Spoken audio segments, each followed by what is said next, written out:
So, it's Halloween, October 31st, and the whole month, I've talked about in videos, the walls were under construction and stuff. So I got no place to set up the camera and everything, so it just wouldn't have worked with the good quality that I like to bring you guys. So, I'm doing it now. I'm going to review one of them at least, Halloween 6, The Curse of Michael Myers, and then hopefully, within the first week of November, I'll finish off Halloween Age 20, Resurrection, and the 2 Rob Zombie remakes. Another thing I wanted to do was like a list of my favorite horror films. I did do that already a couple years ago. Thought I'd update it and make it like the definitive list unless in like 10 years or something I'm like, I really gotta change it again. But I don't think I would have to. But yeah, so maybe that list will wait until next year or something. But I guess we'll do the main thing. The Michael Myers Halloween series, I gotta finish it off.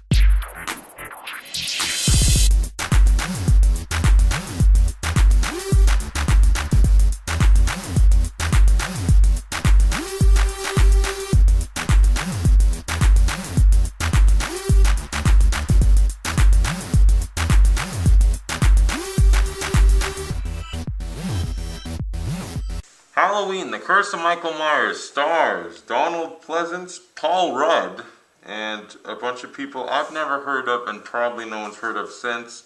If you have, good for you. And it's directed by Joe Chappelle, who went on to make Phantoms. Terrible movie, but let's be honest, Ben Affleck was the bomb in Phantoms. Enough of that. I don't know if I should just sit him here like this for the whole review or what.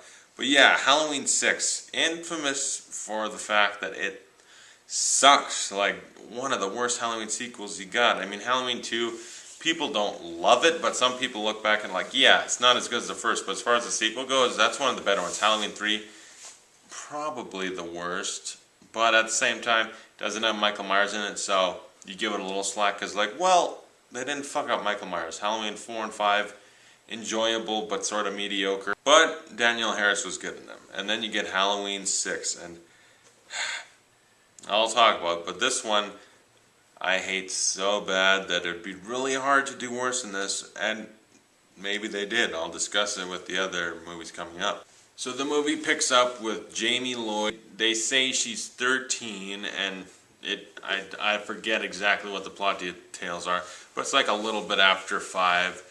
And she was, like at the end, abducted by some mysterious man in black who helped Michael Myers escape or whatever.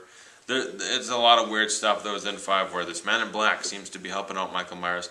And you find out she's pregnant and trying to escape from some weird hospital, and Michael Myers is after her. So yeah, he got his niece pregnant. That's, yeah. Like basically the boogeyman. Then you kind of find out, well, because we want to have sequels, it's because she's his sister, so it's a family thing.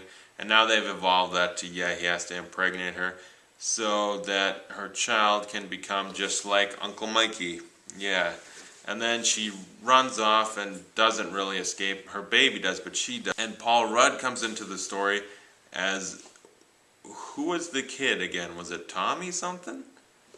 Tommy something, I think, from Tommy Doyle.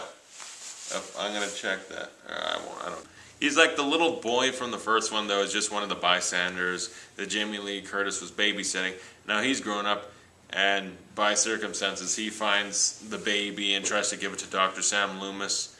And then there's more stuff where Michael's going after his adopted niece cousin or something. Whatever the main girl is in this, she is... What is she? It's actually hard to explain. She's... What? I don't actually even know what she is. Jamie Lloyd's cousin or something? Or auntie or niece? I don't know what she is. But yeah, she's a Strode. Absolutely no relation to the Myers. Because Laurie Strode... Yeah, she's Laurie Strode, but she's technically Laurie Myers. The girl in this is a Strode. Absolutely no relation to Michael Myers. A literal adoptive relative. No relation. But he goes after her like she was a relative. So that's dumb. Let's get into this piece of crap movie. You want to talk about disrespecting your horror movie franchise and killer and everything? You make this movie. Good. God, this movie sucks. Right from the get-go, it's like, yeah, impregnate his niece. That's not just kind of making, yeah, Michael Myers isn't exactly cool anymore. It's like in the remake of Nightmare on Elm Street when they made him a pedophile. It's like, you don't want to dress up as that for Halloween. It's like Freddy Krueger likes to touch little kids, and you just throw away your clawed glove and everything like, hey, I'm sick of him now. So this is a bad place to take it, and it just gets worse. The writing in this movie sucks. It sucks. It's so bad. They just don't know what they're doing. This is probably one of the worst slasher movies ever made. And the direction was bad, okay? It's bad, but the writing, oh, whoever wrote this, just, I hope they never worked again. But yeah, this movie sucks. The acting, okay, the main girl, not good. She's not. I mean, Danielle Harris as Jamie Lloyd in 4 and 5 as the main character you follow. Well, you sort of follow her and you sort of follow her sister. But Danielle Harris was really good. She was a kid actor. And frickin' Jamie Lee Curtis is just, yeah, that's a great protagonist you want to follow. The girl in this is just boring and bland. And then you get Tommy Doyle, Paul Rudd, and you think, well, this could be good. And it's like he's just doing a Norman Bates impression. And it's like, this could have been interesting. A kid that was sort of attacked when he was that young, that could be interesting. Now they just kind of crap that away, so Paul Rudd isn't very good in this movie at all. And then there's another little kid in it, not good, no Danielle Harris, that kid. He gets chased around a bit. Michael Myers just doing mindless murdering. Mindless murdering is the best way to put it. But you get like Michael Myers, okay, just kill her, the main girl's abusive, I don't even know if he's a stepfather or not, and the mom. And then weird, like a shock jock or a disc jockey or whatever the hell those people are. Like just random people, you don't care. It's just shitty murders too, just terrible murders. They suck. The only gruesome one that actually kind of grossed me out is what you kind of want in a slasher movie. He throws Jamie Lloyd, he throws her onto like some kind of farm equipment and then turns it on so she's already like stabbed through and then starts chopping her up. Like that's kind of gruesome. You don't see it in a very horrific way. It's like, okay, she's stabbed, and then chopping, you don't really see that. Probably because they didn't have the budget, but okay, moving on. Get that Michael Myers, yeah, he's a member of a cult, and Dr. Loomis, who was on his deathbed, I think. I'm pretty sure Donald Pleasance was, I think he was about dead while he was filming, because right after they finished this, he passed away.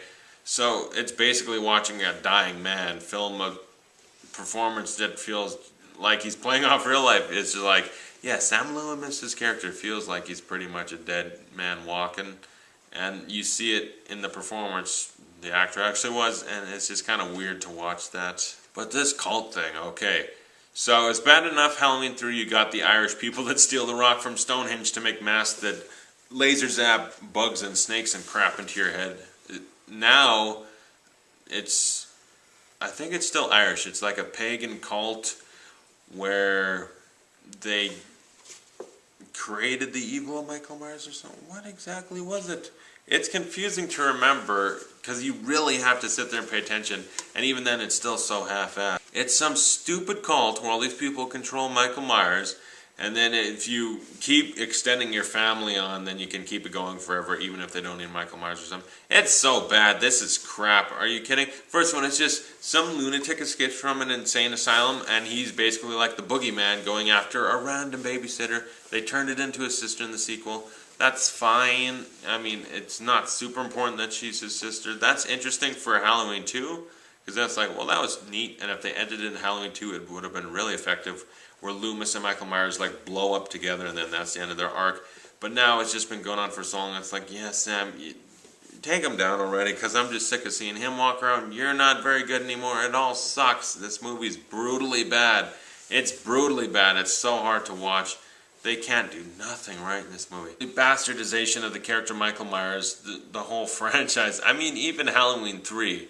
Just, you think about it, it's like, well, at least they didn't do stuff this dumb. Halloween 3 is pretty dumb, but not this dumb. Halloween, The Curse of Michael Myers gets an F, a big fat F, like a huge F. F and F, this effing movie. F and F, F, F, F, F, F, F.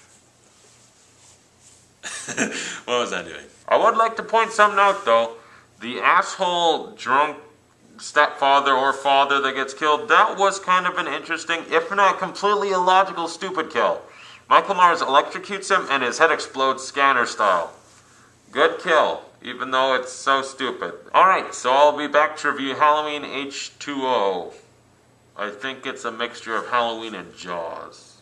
No, it's not. It's actually Halloween H20, 20 years later. The return of Jamie Lee Curtis. So that's something I'm excited to talk to you about. I'll probably do that within a day or so. So see you guys then. And have a happy Halloween. I'm having trouble fitting. And if you like this review, like or subscribe, comment below. And thanks for watching. I'll see you guys next time.